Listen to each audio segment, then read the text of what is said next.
विश्व हिंदू परिषद, बजरंग दल, दुर्गा वाहिनी और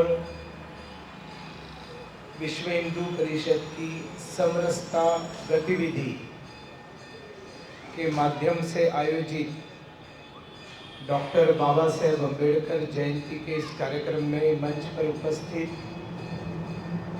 इसी गतिविधि के कोंकण प्रांत के संयोजक, जिसमें कोंकण और गोवा ये दोनों प्रांत आते हैं, ऐसे आदरणीय श्रीमान नरेश पाटिल जी, हमारे इस जिला के विश्व हिंदू परिषद के जिला अध्यक्ष, मेरे मित्र आदरणीय बाबूभाई पटेल जी, इस कार्यक्रम का सूत्र संचालन करने वाले सक्रिय कार्यकर्ता श्रीमान मोरे जी, और जिनका हमने आज सम्मान किया ऐसे सम्मान वाले जी, और मेरे सामने बैठे हुए बड़े बड़े लोगों में मैं सबसे पहले यहाँ से चरण स्पर्श करूँगा प्रधानमंत्री नरेंद्र मोदी जी ने इस वर्ष जिन्हें पद्म भूषण पुरस्कार से नवाजा, ऐसे मराठी चित्रपट सृष्टि के एक महान निर्देशक आदरणीय राज दत्त जी यहाँ पर सामने बैठे हुए हैं। ये मेरा सबसे बड़ा सौभाग्य है। हम तालियों के साथ, जिनकी आयु 90 वर्ष है, ऐसे माननीय राज दत्त, नाना पाटेकर से लेकर कई लोगों को जिन्होंने फिल्मों में लाया, ऐसे राज दत्त जी का यहाँ पर विश्व हिंदू परिषद की तरफ से शॉल देकर सम्मान किया जा रहा है। मराठी टीवी सीरियल्स और मराठी फिल्मों में जो एक बहुत बड़ी एडिटर है, ऐसी उनकी कन्या भक्ति मायाळू भी यहाँ उपस्थित है। ये सुंदर सुंदर सीरियल्स तो आप देखते हैं, लेकिन उन सीरियल्स के पीछे, पर्दे के पीछे को जो कलाकार है, उनमें से एक बहुत बड़ी कलाकार जो एडिटिंग का काम करती है, ऐसी बहन भक्ति यहाँ पर उपस्थित है। और यहाँ पर कई गणमान्य उपस्थित है, और मेरे लिए यहाँ पर सुनने के लिए बैठे हुए सभी बहन और भाई, सभी गणमान्य हैं। आज बहुत पवित्र दिवस है। पवित्र दिवस इसलिए है क्योंकि महामानव, भारत रत्न और भारतवासियों के मसीहा, गौर से सुनिए, दलितों के मसीहा नहीं, भारतवासियों के मसीहा और दलितों को न्याय दिलाने वाले न्यायदाता, दलितों के न्यायदाता और पूरे भारत के मसीहा डॉक्टर बाबा साहेब अम्बेडकर जी की आज जयंती है। आज का दिन पवित्र इसलिए भी है क्योंकि आज हमारे देश में एक बहुत बड़ा क्षेत्र ऐसा है कि जहां वर्ष का पहला दिवस, हिंदू कैलेंडर का पहला दिवस आज मनाया जाता है।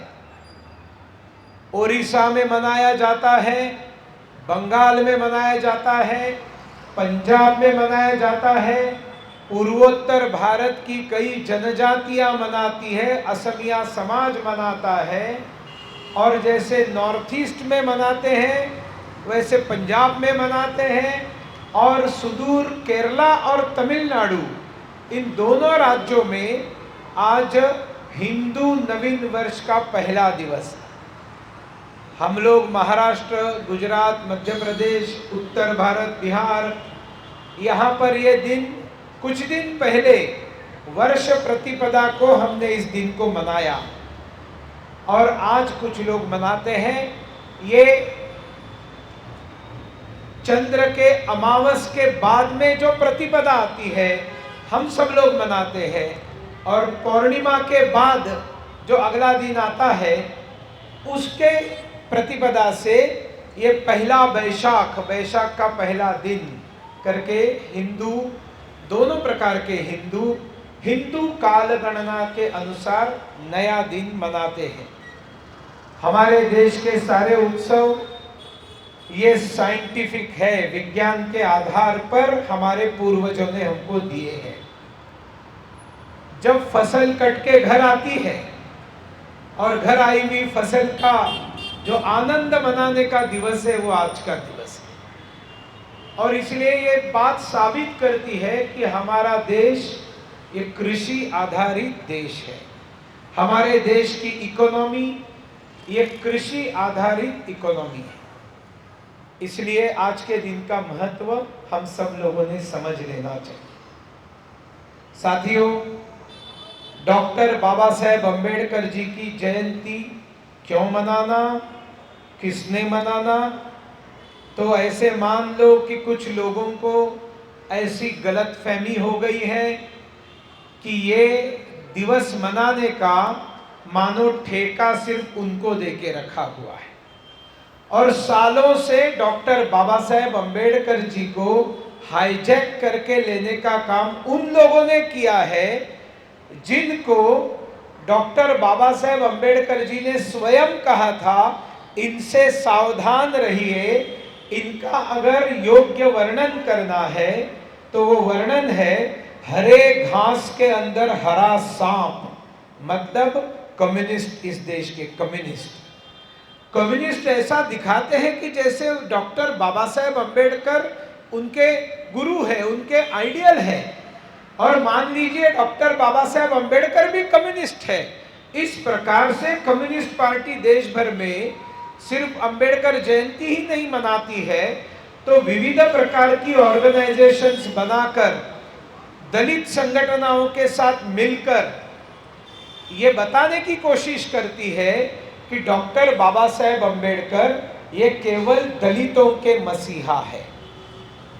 मसीहा तो वो दलितों के है ही, लेकिन मसीहा पूरे भारतवर्ष के हैं, और वो न्यायदाता दलितों के हैं। अब ये भारतवर्ष के मसीहा कैसे है, इसको हमें समझना पड़ेगा। और ये भारतवर्ष के मसीहा ये केवल इसलिए नहीं है कि उन्होंने संविधान की रचना की। भारत स्वाधीन होने के बाद संविधान की ड्राफ्ट कमेटी बनी। एक तो संविधान की समिति बनी जिसके वो सदस्य थे, और उस संविधान की मसौदा कमेटी, मतलब ड्राफ्ट करने के लिए जो कमेटी बनी थी, जिसमें इस देश के कई महान नेता थे, लगभग सभी राज्यों का प्रतिनिधित्व था, सभी पूजा पद्धतियों के लोग उसमें सम्मिलित थे, और सारी दुनिया के बड़े बड़े देशों के संविधानों का गहन अध्ययन किया गया। सभी पूजा पद्धतियों के जो प्रेषित थे, चाहे यीशु ख्रिस्त ने बताया हुआ बाइबल हो, मोहम्मद पैगंबर साहब ने बताया हुआ कुरान हो, या उनका शरिया हो, ये सारे और ऐसे कई सारे पूजा पद्धतियों के जितने भी ग्रंथ थे, उन सभी ग्रंथों का अभ्यास करके उसमें से भारत के लिए जो योग्य है, भारत की आत्मा को, भारत की सोच को, भारताचा भाव विश्वाला साजेस असं संविधान या ड्राफ्टिंग कमिटीनी निर्माण केलं, ज्याचे चेअरमन, ज्याचे अध्यक्ष डॉक्टर बाबासाहेब आंबेडकर होते। केवळ एवढंच, एक सिर्फ इतना ही एक मुद्दा नहीं है कि उनको हम भारत के मसीहा कहें। बहुत सारे डॉक्टर बाबा साहेब अम्बेडकर के बारे में गलतफहमियां, बहुत बड़े पैमाने पर जो अपने आप को सवर्ण मानते हैं और सवर्णता के साथ उनको अपने जाति के प्रति, अपने कास्ट के प्रति, क्योंकि जैसे भाषा बदलती है, शब्दों के अर्थ बदलते हैं, अनुवाद बदलते हैं। मराठी में हम जात बोलेंगे तो इंग्लिश में वो कास्ट होता है, लेकिन हिंदी में जब जाति बोलेंगे तब उसका अर्थ कास्ट नहीं है। हम कहते हैं हिंदू जाति, मतलब सारा हिंदू समाज उसमें आ जाता है, लेकिन मराठी में बोलते समय हम हिंदू जात नहीं म्हणत, क्योंकि जात शब्द का मराठी में अर्थ ये कास्ट को लेकर है और हिंदी में अर्थ पूरे समाज को लेकर है।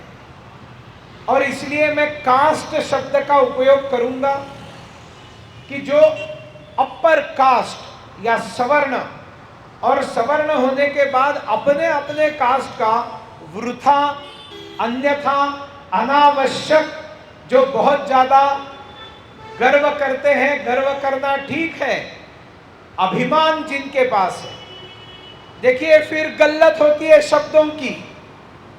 आप जब मराठी में गर्व बोलेंगे तो उसका अर्थ होता है ईगो, अहंकार, और हिंदी में जब वही गर्व बोलेंगे तब उसका अर्थ होता है प्राउड, और मराठी में जब आप अभिमान बोलेंगे तब उसका अर्थ है अहंकार, स्वाभिमान, वो प्राउड। मराठी में अभिमान इज प्राउड, गर्व इज ईगो, और हिंदी में गर्व मतलब स्वाभिमान, और अभिमान का अर्थ जिसको मराठी में गर्व कहते हैं मतलब ईगो। तो ये प्राउड और ईगो का शब्द बदल जाता है गर्व और अभिमान में, लेकिन ये शरद पवार जी को पता नहीं था। और जब एक घोषणा गर्व से कहो हम हिंदू हैं, इस घोषणा को राजनैतिक मंच से पहली बार हिंदू हृदय सम्राट बाला साहेब ठाकरे जी ने यहीं पर विले पार्ले के एक बाई इलेक्शन की सभा में गर्व से कहो हम हिंदू हैं कहा गया, तब शरद पवार जी ने कहा गर्व नको अभिमान हवा। उन्हें ये किसी ने बताया नहीं कि हिंदी में गर्व का अर्थ अभिमान है और अभिमान का अर्थ ईगो है। आपने अभिमान फिल्म देखी ना? क्या है फिल्म? अमिताभ बच्चन जया भादुरी की। पति को ईगो हो जाता है, प्राउड नहीं फील करता अपने पत्नी के बारे में, खुद के अंदर ईगो होता है कि मेरी पत्नी ज्यादा लोकप्रिय क्यों हो रही, उसी के ऊपर वो फिल्म है। खैर पवार जी की बात छोड़िए, उनको बहुत सारी चीजें समझ में नहीं आई, लेकिन हम लोगों को तो समझ में आनी चाहिए। किस बात पर बड़े बड़े सवर्ण जो अपने आप को धर्म के ठेकेदार समझते हैं आज भी, वो कौन सा धर्म है जिसके वो ठेकेदार समझते हैं अपने आप को? वैसे कौन लोग हैं जिनके हाथ में किसी ने स्वर्ग के दरवाजे की चाबी सौंपी है? ये सब स्वयं घोषित बुद्धिजीवी है, और जो नफरत की नजर से, तिरस्कार की नजर से महात्मा ज्योतिबा फुले को देखते हैं, डॉक्टर बाबा साहेब अम्बेडकर को देखते हैं। वजह क्या है वो ऐसा सोचते हैं? वजह समझने से पहले जो व्यवहार, जो वाणी, जो शब्द, जो लेख, जो पुस्तक, जो भाषण महात्मा ज्योतिबा फुले जी ने दिए थे, डॉक्टर बाबा साहेब अम्बेडकर जी ने दिए थे, उसके अंदर आप देखेंगे कि कई जगह पर हिंदू देवी देवताओं की टीका की है, क्रिटिसाइज किया है, हिंदू धर्म के ऊपर उन्होंने कुठाराघात किया है, बहुत निंदा की है, कई चीजों से गुस्से से बोले हैं, आक्रोश से बोले हैं, झगड़ा किया है। मैं बताता हूं, ये जो कुछ भी उन्होंने किया है ना, ये बहुत कम किया है। इससे ज्यादा भी अगर वो करते थे तो उसमें कोई गलती नहीं थी। समझना पड़ेगा ऐसा क्या है। तो उसके लिए आप इसको समझिए कि डॉक्टर बाबा साहेब अम्बेडकर जी का बचपन क्या था। डॉक्टर बाबा साहेब अम्बेडकर जी का नाम है भीमराव रामजी अम्बेडकर, लेकिन यह अम्बेडकर नाम उनका नहीं है, आपको पता नहीं है, बताने का प्रयास भी नहीं किया। उनका नाम था भीमराव रामजी संकपाळ। संकपाळ, जिसको कास्ट सिस्टम में महार समाज कहा जाता है, जिसको उत्तर प्रदेश में जाटव कहते हैं, आंध्र प्रदेश में जिनको माला कहते हैं, दक्षिण में, ऐसे अलग अलग नाम से जिस महार समाज को पुकारा जाता है, उस महार समाज को जो बाबा साहेब अम्बेडकर जी ने जब जन्म लिया तब वो अस्पृश्य थे, अनटचेबल थे, उनकी छाया भी अगर गिरती थी तो ये जो धर्म के ठेकेदार मानते थे ना सवर्ण लोग, वो तो जाकर नहा लेते थे, कभी कभी गोमूत्र से नहा लेते थे, गंगाजल से नहा लेते थे, क्योंकि आज मेरे ऊपर छाया किसकी गिरी, तो एक महार व्यक्ति की गिरी, एक चमार की गिरी, एक किसी दलित की गिरी, इसलिए नहाकर शुद्ध हो जाते थे, गोमूत्र से नहाकर, केवल छाया पड़ने पर। ये अपमान, ये जिल्लत, ये इंसल्ट इस देश के अंदर करोड़ों लोगों का होता था, जिनका गांव में स्थान, गांव के बाहर नदी के उस पार रहता था, उनको कभी गांव के अंदर घर खरीदने की परमिशन नहीं थी, खरीदने के लिए पैसा भी कहां से आए। आज भी उत्तर प्रदेश बिहार में जाकर देखिए, दलितों की बस्तियां गांव के बाहर होती है, और वो हजारों साल से है। जब से भ्रांतियां चातुर्वर्ण व्यवस्था के अंदर से उसको ठीक से न समझने के कारण भगवान योगेश्वर श्री कृष्ण ने जो बताया भगवत गीता में, उसका अर्थ ना समझने के कारण, या फिर अपनी प्रॉपर्टी या अपने हुकूमत चलती रहे, इसलिए इस चातुर्वर्ण को कास्ट में कन्वर्ट करके लोगों के ऊपर अत्याचार करके जो अपनी दुकान जिंदगी भर चलाते रहे, उन लोगों ने जो गलतियां की, वो गलतियां दुर्भाग्य से भारत में करोड़ों लोगों के खिलाफ उनके कई गुना ज्यादा जो लोग थे वो करते रहे, और आज भी करते हैं, आज भी करते हैं। ऐसा मत समझिए कि ये अत्याचार, ये अन्याय, ये इंसल्ट खत्म हो गया है। आप शहर में रहते हैं तो शहर में ये थोड़ा कम हुआ है, खत्म शहर में भी नहीं हुआ है, लेकिन गांवों में, देहातों में आज भी बहुत मुश्किलों का सामना करना पड़ता है। समर्थ स्वामी रामदास कहते हैं, आपुणासी चिमोटा घेतला तेणे जीव कासा विष झाला, आपुणावरुनी दुसऱ्यासी ओळखीत जावे। अगर हम अपने आप को एक पिंच करते हैं जोर से तो हम कराहते हैं, हमें तकलीफ होती है। इससे हमने पहचानना चाहिए कि अगर मैं दूसरे को चिमटा लेता हूं तो उसको कितनी तकलीफ होती होगी। ये इस भावना में अगर आज आप जाएंगे और मेरी बातें सुनेंगे तो आजीवन डॉक्टर बाबा साहेब अम्बेडकर जी को आप भगवान की तरह उनकी पूजा करेंगे, भगवान से कम नहीं। और यही कारण है कि प्रधानमंत्री नरेंद्र मोदी जी ने उनके 5 स्थान, महू मध्य प्रदेश में जहां उनका जन्म हुआ, ब्रिटेन में जहां पर उनकी शिक्षा हुई, इंग्लैंड में जहां अलीपुर रोड, 26 अलीपुर रोड दिल्ली में उन्होंने निवास किया, चैत्य भूमि जहां पर उनका अंतिम संस्कार हुआ दादर में समुद्र के पास, और दीक्षा भूमि नागपुर की जहां पर उन्होंने धर्म परिवर्तन किया। ये 5 स्थानों का विकास करने वाला भारत के स्वाधीनता के 70 साल बाद इन 5 स्थानों का इंटरनेशनल क्वालिटी के स्मारकों में विकास करने वाला प्रधानमंत्री नरेंद्र मोदी है। और विकास करने के बाद उन्होंने उसको नाम क्या दिया है? उसको नाम दिया है पंचतीर्थ। तीर्थ तीर्थ तीर्थ होता है भगवान का स्थल। तीर्थ भगवान का स्थल होता है।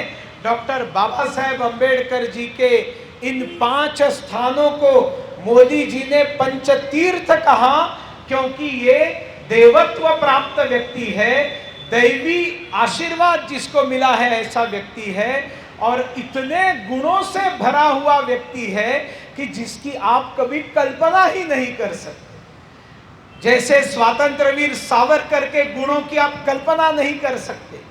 स्वातंत्रवीर सावरकर के ऊपर बोलना शुरू करेंगे तो दिन महीने चलते रहेंगे, लेकिन आपके मुद्दे खत्म नहीं होंगे। आपके भाषण में कंटेंट ही कंटेंट रहेगा। बिल्कुल उसी तरह से महात्मा ज्योतिबा फुले और डॉक्टर बाबा साहेब अम्बेडकर ये न कि सिर्फ महामानव थे, वो वास्तविक में देवत्व प्राप्त देवतुल्य व्यक्तित्व थे। जिन्होंने देवों की निंदा की वो देवतुल्य थे। कैसे? तो ये जो सतपाल थे, इनके पिताजी आर्मी में थे और आर्मी कॉलोनी में रहते थे, इसलिए उन्होंने अपना नाम सूबेदार कर लिया। सतपाल चेंज करके सूबेदार किया। तो बाबा साहेब अम्बेडकर जिसको भीवा करके बुलाते थे, भीवा, भीम नाम था उनका, भीवा कर कहते थे। तो भीवा को जो नाम मिला वो भीमराव रामजी सूबेदार, और ये भीमराव रामजी सूबेदार स्कूल में जाने लगा।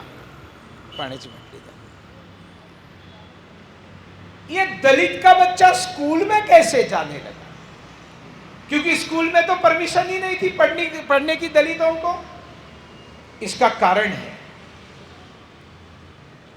आरोप लगाने वाले कहते हैं डॉक्टर बाबा साहेब अम्बेडकर, महात्मा ज्योतिबा फुले ये अंग्रेजों के, और महात्मा ज्योतिबा फुले तो ईसाई चर्च के हस्तक थे, एजेंट थे।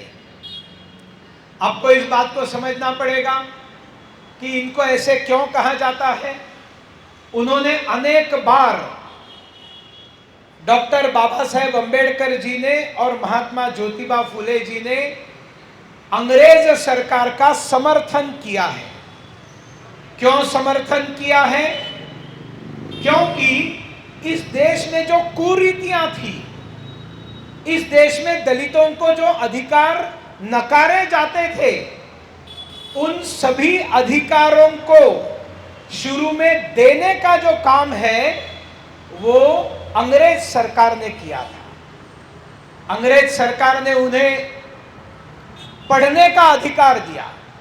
ये जो आप एल्फिस्टन रोड देखते हैं ना, एल्फिस्टन रोड, ये जो एल्फिस्टन साहब है, ये ऐसा व्यक्ति था जिन्होंने देखा कि इस देश में एजुकेशन सबके लिए अवेलेबल नहीं है, और इसलिए उन्होंने कहा कि इस देश में हर व्यक्ति को एजुकेशन मिलना चाहिए, शिक्षा मिलनी चाहिए, और इसलिए अंग्रेज सरकार ने शिक्षा का अधिकार सबको दिया। और शिक्षा का अधिकार सबको मिलने के बाद सभी स्कूलों में दलितों के बच्चों को भी एडमिशन मिलना शुरू हुआ, और इसलिए बाबा साहेब अम्बेडकर पढ़ सके। अब आप बताइए, अगर अंग्रेज किसी अधिकारी ने अच्छा काम किया है तो आज उसके नाम से कॉलेज भी है। हमारे यहाँ पर रेलवे स्टेशन का भी नाम उनका था, और अगर उनके कारण एजुकेशन का अधिकार मिला और उनके कारण वो पढ़े लिखे और इतने बड़े हस्ती बन गए, तो उनके प्रति कृतज्ञता रखना, इसमें कोई गलत बात है क्या? इसका अर्थ वो क्या अंग्रेजों के एजेंट होते हैं क्या? अंबेडकर जी स्कूल में जाने लगे, मेधावी थे, प्रचंड बुद्धिजीवी थे, बहुत तेज दिमाग के थे। लेकिन उस जमाने में स्कूल में तो जाने को मिला, लेकिन स्कूल में व्यवहार कैसा था? तो बेंच के ऊपर सवर्ण बैठते थे और पीछे कंबल लगाकर नीचे जमीन पर दलितों के बच्चों को बैठने की जगह थी। अब ये दलितों के कंबल पर नीचे बैठा करते थे और स्कूल टीचर ने जब, एक घटना मैं आपको बताता हूं, जब ब्लैक बोर्ड के ऊपर एक मैथमेटिक्स का गणित लिखा, तब उन्होंने पूछा सबको कि ये गणित कोई सुलझा सकता है क्या? तो ये सामने बैठे हुए जो बच्चे थे बेंच के ऊपर, वो उस गणित को बता नहीं सके, सुलझा नहीं सके, कोई सामने नहीं आया। ये पीछे बैठा हुआ जो भीवा था, ये भीवा ने हाथ ऊपर करके कहा कि सर, गुरुजी, ये गणित मैं सुलझा सकता हूं। तो स्वाभाविक है, शिक्षक शिक्षक होता है और सही शिक्षक वो होता है जो सभी विद्यार्थियों को समान नजर से देखता है और समान पुत्रवत प्रेम करता है। भीवा को आगे बुलाया। भीवा ने आकर जैसे हाथ में चौक ले लिया और गणित सुलझाने के लिए ब्लैक बोर्ड की तरफ जाने लगा, ये सामने बैठे हुए जो सवर्ण बच्चे थे उनमें हलचल हो गई और हलचल होकर गुस्सा हो गए और सबने ऑब्जेक्शन लिया, गुरुजी रोकिए इसको, गुरुजी इसको रोकिए। क्यों रोकिए? क्योंकि ये यहाँ पर जो ब्लैक बोर्ड पर लिखने जा रहा है, उन ब्लैक बोर्ड के पीछे हम सबके टिफिन रखे हुए, टिफिन, खाने के टिफिन, जेवणाचा आमचा डबा ठेवला आहे त्या फळ्याच्या मागे। आणि जर या भिवानी, या महाराच्या मुलांनी, या दलितांनी जर या फळ्याला टच केला तर आतमध्ये ठेवलेलं आमचं सगळं जेवण मिटाळेल, ते जेवण आम्ही जेवू नाही शकणार, ते आम्हाला कचरा पेटीत फेकून द्यावं लागेल। आणि म्हणून भीवाला तुम्ही फळ्याला खडू लावू देऊ नका, आप उसको चौक लगाने मत दीजिए, क्योंकि अगर उसने इसको स्पर्श किया तो पीछे रखे हुए हमारा जो खाना है वो भ्रष्ट हो जाएगा, हम उसको खा नहीं सकेंगे, उसको हमको फेंकना पड़ेगा।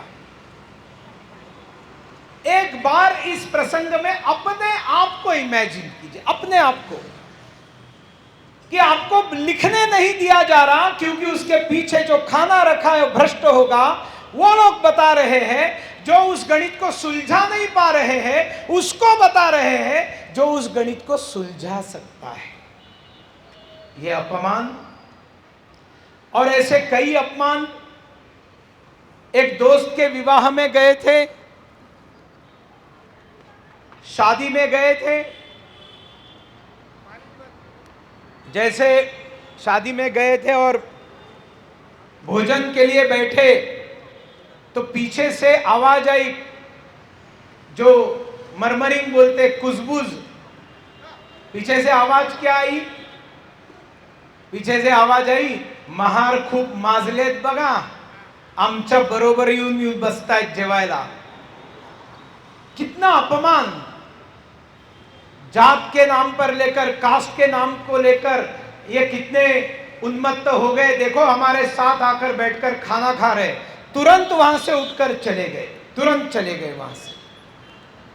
अब इसके बाद में स्कूल में जाते समय कई बार रास्ते पर जिल्लत का सामना करना पड़ता था, गालियां खानी पड़ती थी, कीचड़ उछाला जाता था, दुखी होते थे।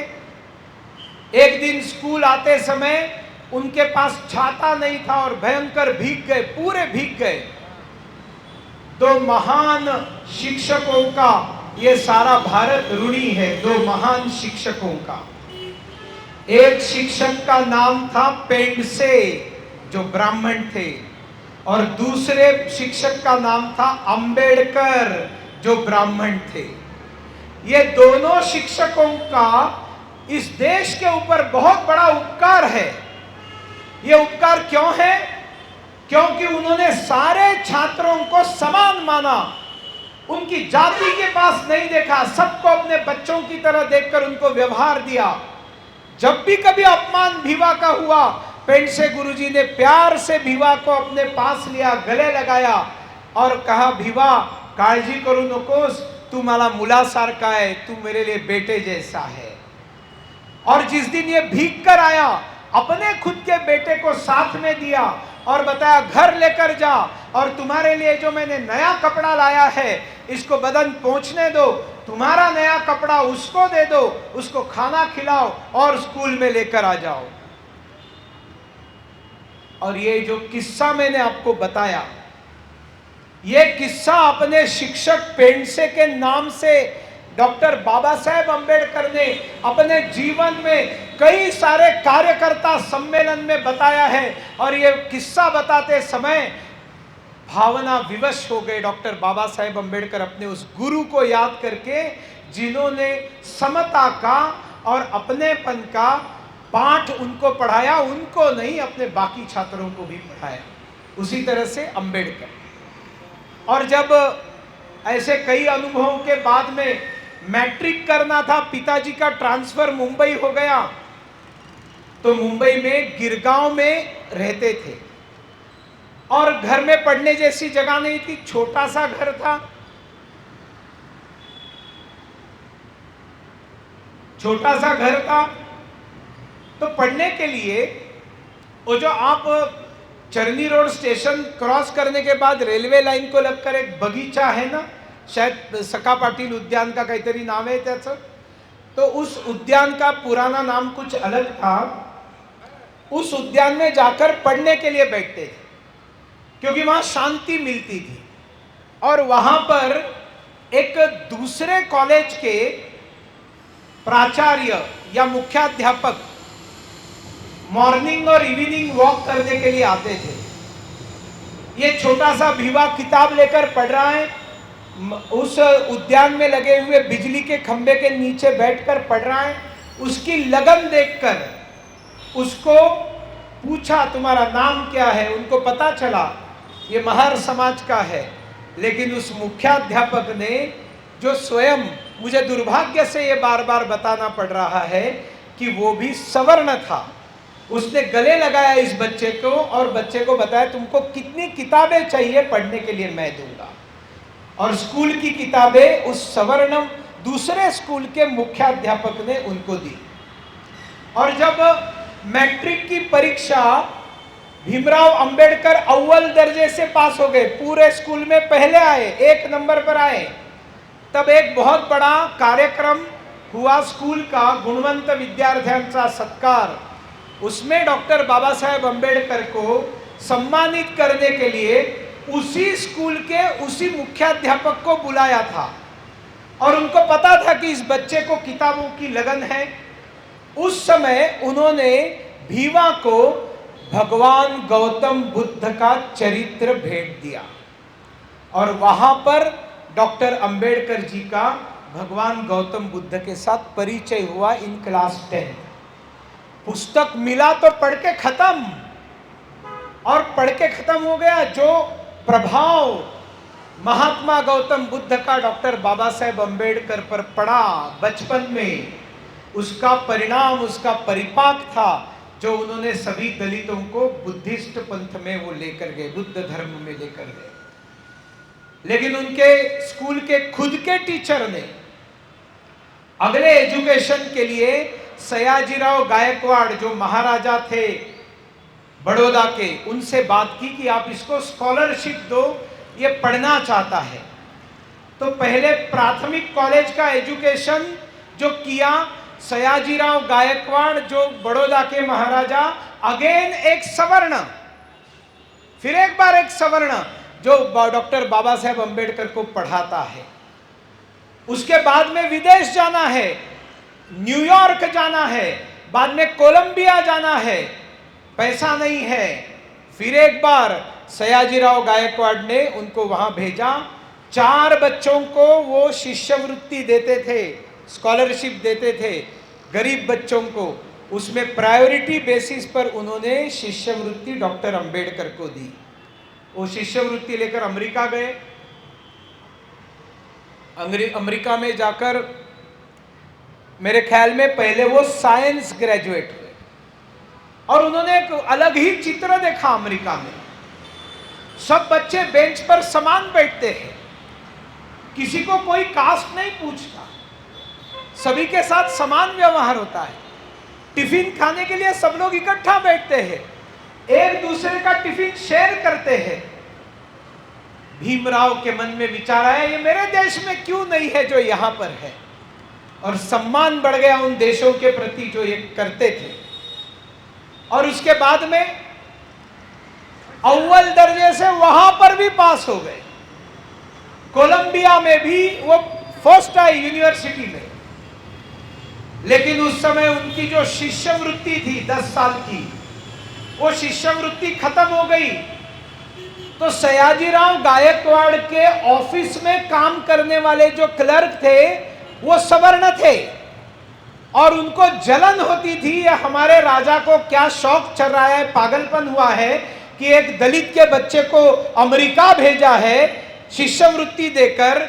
उन्होंने देखा 10 साल पूरे हो गए, तुरंत उसको एक पत्र लिखा कि अभी हम तुमको पैसा नहीं भेज सकते, वापस आ जाओ। अंबेडकर जी ने रिक्वेस्ट की कि थोड़ा समय और दो मुझे, मेरा कोर्स पूरा होने वाला है। इन्होंने जवाब लिखा, बिल्कुल नहीं, तुरंत निकल कर आ जाओ, हम तुमको और पैसा नहीं दे सकते। और ये होने के बाद मजबूरन उनको वहां से निकलना पड़ा और वापस आना पड़ा। और शिष्यवृत्ति देते समय एक बॉन्ड साइन करते, यूजुअली डॉक्टर अंबेडकर जी ने भी बॉन्ड साइन किया था कि आने के बाद मैं सयाजीराव गायकवाड़ जो महाराजा थे उनके ऑफिस में सर्विस करूंगा। शिष्यवृत्ति की कंडीशन थी कि वापस आने के बाद हमारे यहाँ जॉब करो, ये सब जगह पर होता है। जॉब करने के लिए वो बड़ौदा पहुंचे। अब आपको सुनना ही चाहिए, अब अमेरिका से जाकर उच्चतम डिग्रियां लेकर आने वाला, उच्चतम गुण प्राप्त करने वाला एक इतना बड़ा पढ़ा लिखा नौजवान वापस आता है और बड़ौदा में जॉब तो मिल जाता है, लेकिन रहने के लिए घर नहीं। क्योंकि जहां भी जाए तो आपका नाम क्या है, नाम पता चलने से जात पता चलती थी, और इस कास्ट के व्यक्ति को हम यहां पर कोई स्थान नहीं देंगे, हमारे घर में तुम किराए पर नहीं रह सकोगे। धक्के खाते खाते बाद में रात को जब रहने को जगह नहीं मिली, तब एक पारसी समाज की धर्मशाला थी। डॉक्टर बाबा साहेब अंबेडकर जी ने अपना नाम बदला, पारसी नाम रखा और वहां पर जाकर कमरा ले लिया। एक दिन का खेल था। देखिए, डॉक्टर बाबा साहेब अंबेडकर दिखने में स्मार्ट थे, उनका रंग गोरा था, इसलिए तुरंत पता नहीं चलता था उनकी कास्ट क्या है। मतलब एक बार अपने पिताजी से मिलने के लिए सातारा जा रहे थे और बैलगाड़ी उन्होंने हायर की, वो और उनके भाई, और उन्होंने कहा कि बैलगाड़ी वाले को कि सातारा छोड़ना है। उसने बिठा लिया, देखा गोरा गोरा दिखने वाला लड़का है, उसको डाउट नहीं आया कि ये दलित होगा। और बैलगाड़ी लेकर जाते जाते फिर बैल हाँकते हाँकते गपशप चालू हो गई। नाम पूछा, जात पूछी, और जैसे पता चला कि ये अछूत है, बैलगाड़ी खड़ी की, बैलगाड़ी से उतरे, तुरंत उतर जाओ मेरी बैलगाड़ी से। बोले मैंने तो पैसे दिए, ये ले ले तेरे पैसे, तुमको मैं मेरे बैलगाड़ी में बैठने नहीं दूंगा, क्योंकि मेरी बैलगाडी भ्रष्ट हो गई। माझ्या बैलगाडीचा विटाळ झाला और धक्के मारकर उनको उतार दिया नीचे। पूरी रात पैदल चलते चलते वो सातारा पहुंचे। जब सातारा पहुंचे तब उनके शरीर में त्राण नहीं थे, उनके शरीर में शक्ति बाकी नहीं थी। इतना रात पैदल चल के दोनों भाई गए। क्यों? क्योंकि दलित के बच्चे रास्ते में कहीं पानी मांगते हैं, मैया जाती है, बच्चे दो पानी मांग रहे, अंदर जाकर पानी लेकर आती है और पानी हाथ में डालने से पहले उसकी कास्ट पूछती है। कास्ट बताने पर वो माँ पानी देने से मना करती है और चली जाती है। मैं जितने प्रसंग बता रहा हूं, सब प्रसंगों में अपने आप को इमेजिन कीजिए और उसके बाद में बताइए उन्होंने क्यों हमारे देवी देवताओं और धर्म के खिलाफ कुठाराघात किया, क्यों उन्होंने धर्मांतरण किया। इन सारे प्रश्नों के जवाब आपको इन प्रसंगों में मिलेंगे। बड़ौदा में जब रात को एक रात गुजारी और दूसरे दिन पता चला कि ये वास्तविक में पारसी नहीं है, गलत नाम से ठहरा है और ये अछूत है,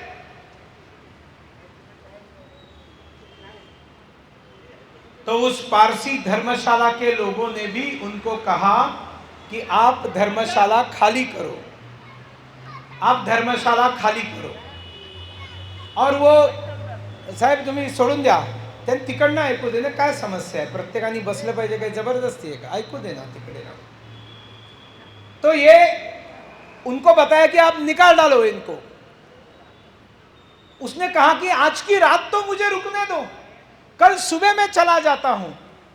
बोला आज की रात भी तुम नहीं रुक सकते, आज की रात तुमको ये धर्मशाला खाली करनी पड़ेगी।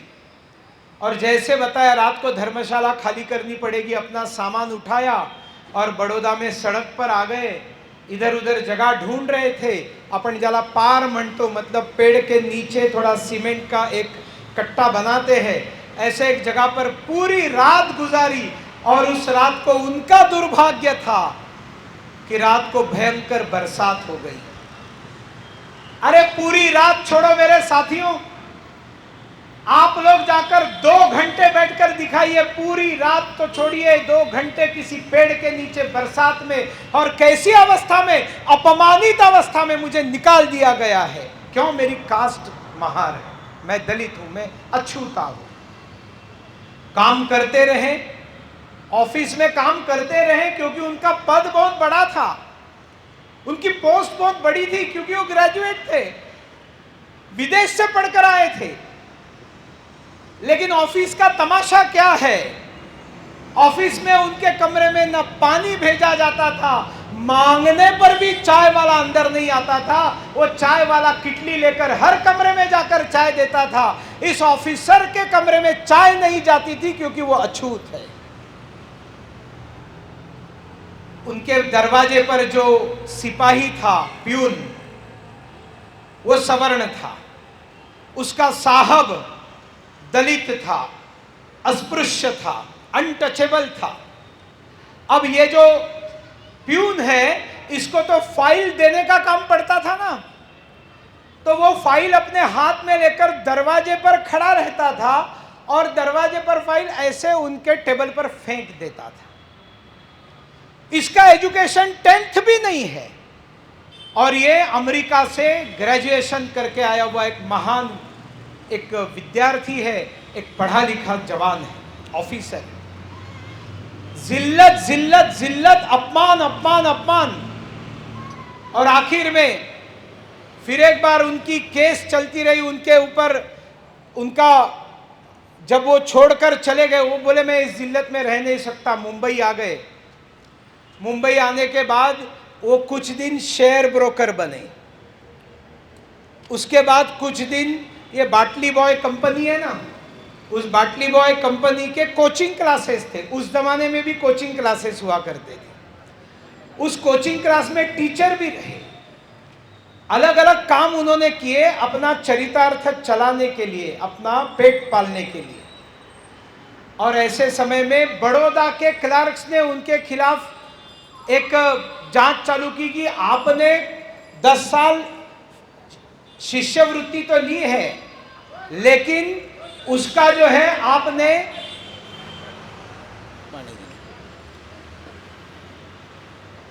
शिष्यवृत्ति तो उन्होंने दी है, लेकिन अपना जॉब पूरा नहीं किया है।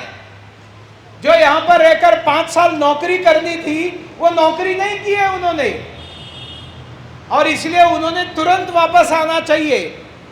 फाइनली वो फाइल ऊपर जाते जाते सयाजीराव गायकवाड़ के पास आई, तब वो बहुत गुस्सा हो गए और उन्होंने उस फाइल के रिमार्क पर लिखा कि ये केस क्लोज है, डॉक्टर अंबेडकर को यहाँ आकर नौकरी करने की कोई आवश्यकता नहीं है।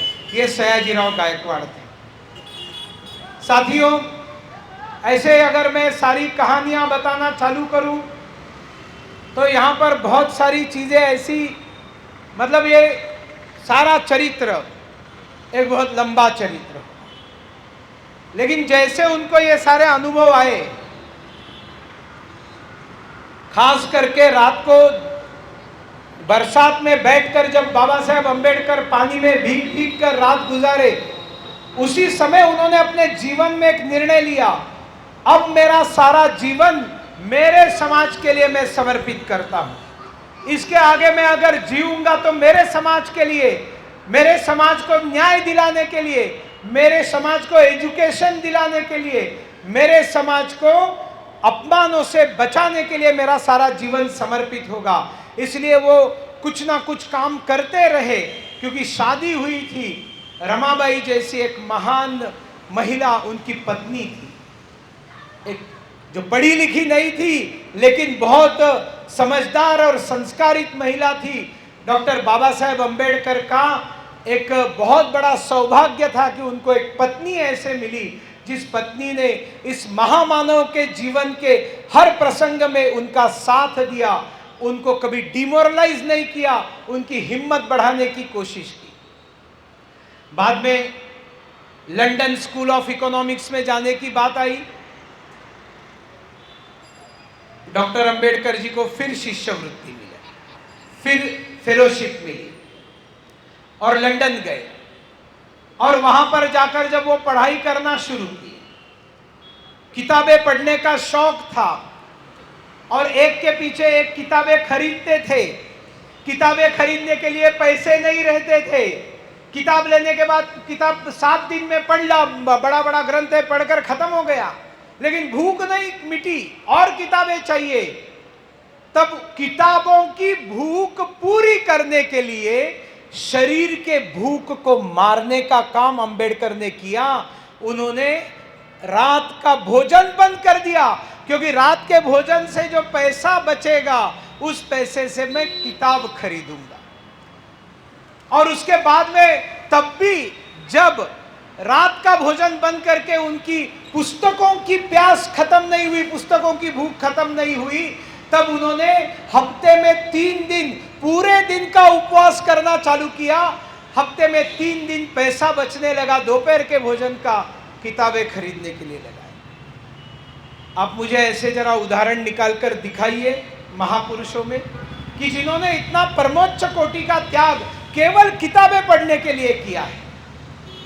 इससे आगे यही उनका जो प्यार था किताबों के प्रति बचपन से था, कॉलेज में थे तब भी था, पिताजी जानते थे।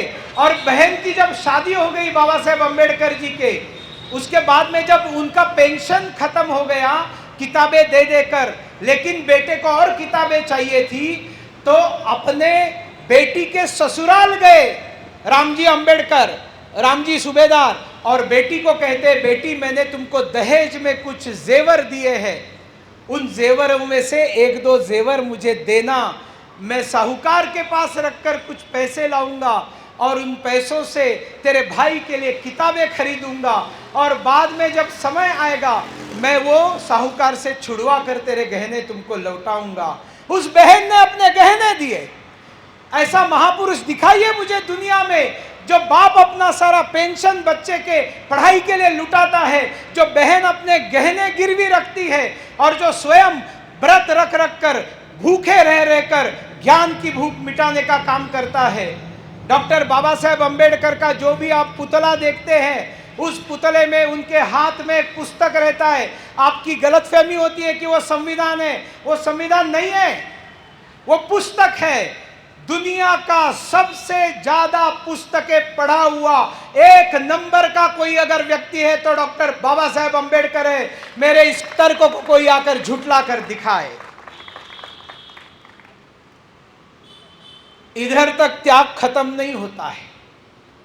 उनकी पत्नी रमाबाई, रमाबाई को उसकी सहेलियां आजू बाजू की बोलती थी, अगं तुझ्या नवऱ्याला जेवायला तरी मिळत असेल का ग ठीक, त्याला पुस्तकांना अभ्यासाला पैसा तरी आहे का, तेरे पति को पढ़ने के लिए कुछ मिलता हो, खाने को मिलता होगा क्या, इतने गरीब हो तुम। तब इस मां के आंख में आंसू आ जाते। और उसने क्या किया पता है, घर के सामने से बैलगाड़ियां और अलग अलग मवेशियां आती जाती थी, उनका गोबर गिरता था घर के सामने।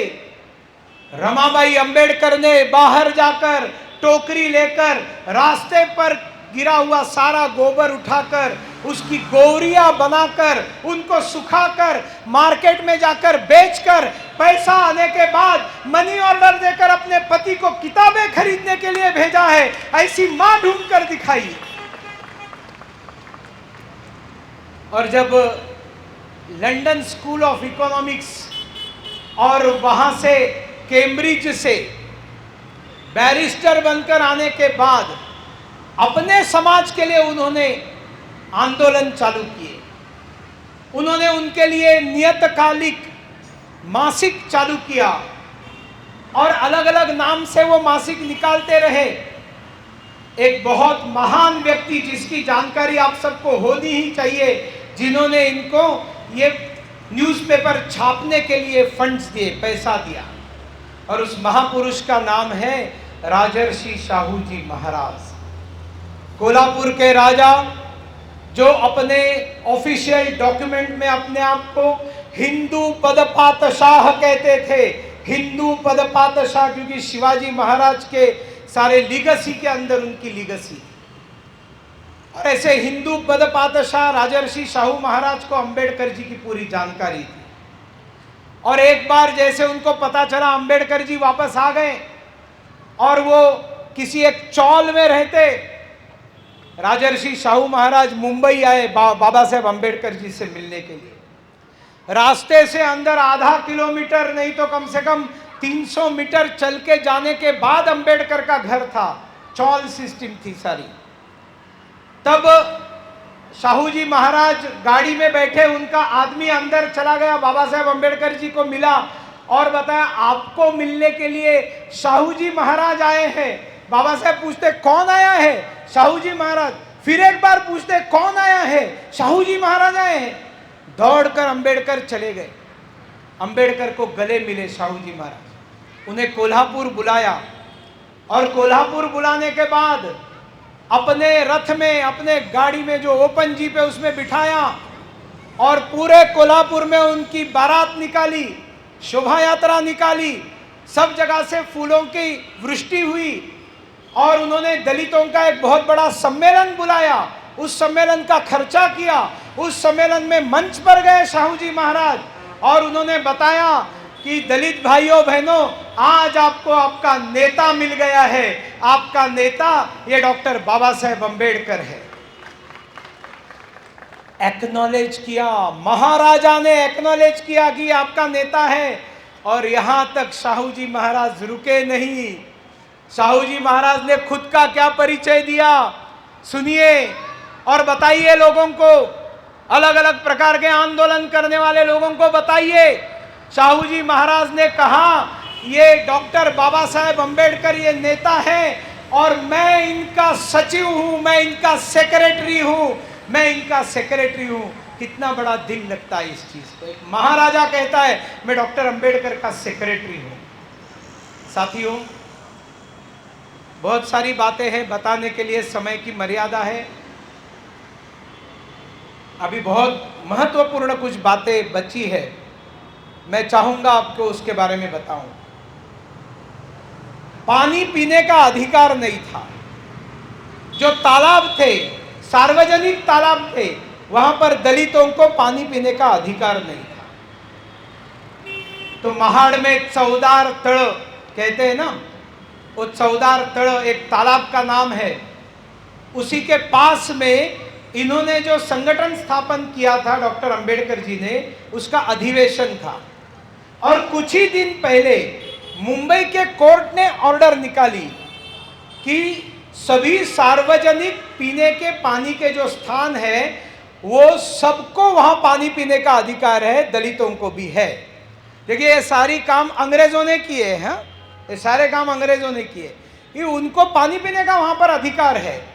और वो ऑर्डर महाड़ में भी आई, महाड़ के नगर पालिका में भी लॉ पास हो गया कि यहाँ पर जो तालाब है वहाँ पर दलित लोग पानी पी सकते हैं। और उधर ही पास में ही इनका अधिवेशन था। तो अंबेडकर जी ने कहा कि चलो हम सब लोग चलते हैं और जाकर पानी का अधिकार तो मिला है, जाकर पानी पी लेते हैं। और सभी लोगों को लेकर गए। अच्छा, वो जो अधिवेशन था उसमें सवर्ण समाज के लोग जो अंबेडकर को मदद करते थे वो भी लोग थे वहाँ पर। सब लोगों ने जाकर वहाँ पर पानी पिया, घोषणाएं दी, आनंद व्यक्त किया और पानी पीकर वापस आ गए अपने टेंट में, क्योंकि अधिवेशन में रहने के लिए जगह करके तंबू लगाए थे। बूढ़े बुजुर्ग, महिला, बच्चे, कार्यकर्ता सब जाकर सो गए। अंबेडकर जी रेस्ट हाउस में जाकर सो गए। इधर जो सवर्ण धर्म मार्तंड, धर्म को डुबोने वाले तथाकथित धर्म के ठेकेदार, उनको ऐसे जब समझ में आया कि ये लोग गए और या महारानी जाऊन पानी पे या तलावाचं, जाटव लोगों ने जाकर पानी पिया। इनकी हिम्मत कैसे हुई? लाठियां उठाई, काठियां उठाई, डंडे उठाए, पत्थर उठाए और रात को हमला किया उन तंबुओं के ऊपर जहां पर ये सारे सो रहे थे। कल्पना भी नहीं थी, किसी को नहीं छोड़ा, बुजुर्ग आदमी को नहीं छोड़ा, महिलाओं को नहीं छोड़ा, बच्चों को नहीं छोड़ा। बेतहाशा मारपीट की, कई लोग घायल हुए, कई लोगों का खून निकल आया। खबर पहुंची डॉक्टर अंबेडकर जी के पास, डरे डरे वहां पर पहुंचे और सबको हॉस्पिटल में एडमिट कराया, हॉस्पिटल में उनकी ट्रीटमेंट कराई। इतना बड़ा कांड हो गया। उस समय उन्होंने बहुत गुस्से से पुलिस कंप्लेंट हुई, ये भी मालूम होना चाहिए। पुलिस कंप्लेंट हुई, जिन्होंने हमले किए थे उनको अरेस्ट हुआ, उनको जेल भी हुई है। लेकिन जब उस रात उन दलित लड़कों में जो युवा थे, वो भी खून उनका जोशीला था, उन्होंने भी लाठियां उठाई और अंबेडकर जी को कहा कि आपके हम अनुयायी हैं, हमें आदेश दीजिए, हम जाकर दूध का दूध पानी का पानी करके आते हैं। जिन्होंने हमारी ठुकाई की है उनकी जाकर हम पिटाई करके आते हैं।